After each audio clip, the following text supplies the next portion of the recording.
ایک امریکن عورت، ایک جاپانی عورت اور ایک پاکستانی عورت دریا کی سیر کر رہی تھی۔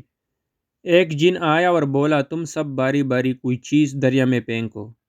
اگر میں نے وہ چیز ڈھونڈ لی تو میں اس عورت کو کھا جاؤں گا، اور اگر میں نے وہ چیز نہ ڈھونڈ سکا تو اس عورت کا غلام بن جاؤں گا۔ امریکن عورت نے موبائل کا میموری کارڈ دریا میں پھینک دیا۔ جن نے 1 منٹ میں میموری کارڈ تلاش کر کے لے آیا اور امریکن عورت کو کھا گیا۔ اس کے بعد جاپانی عورت نے ایک سوئی دریا میں پھینکی۔ جن وہ سوئی بھی 1 منٹ میں ڈھونڈ کے لے آیا اور جاپانی عورت کو ہڑپ کر گیا۔ اب پاکستانی عورت کی باری تھی۔ محترمہ نے ڈسپرن کی گولی دریا میں پھینکی۔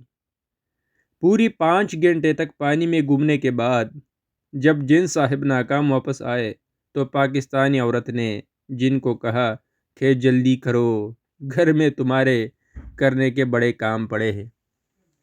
اب بھی جن کبھی کبھی چھٹی لے کر دریا پر جاتا ہے اور سوچتا ہے کہ وہ کیا چیز تھی جو پاکستانی عورت نے دریا میں پھینکی تھی اور مجھے ابھی تک نہیں ملی۔ اخلاقی سبق: پاکستانی خواتین سے پھنگا لینے سے گریز کرے۔ اسی طرح موٹیویشنل ویڈیوز کے لیے ہمارا چینل سبسکرائب کریں۔ شکریہ، مہربانی۔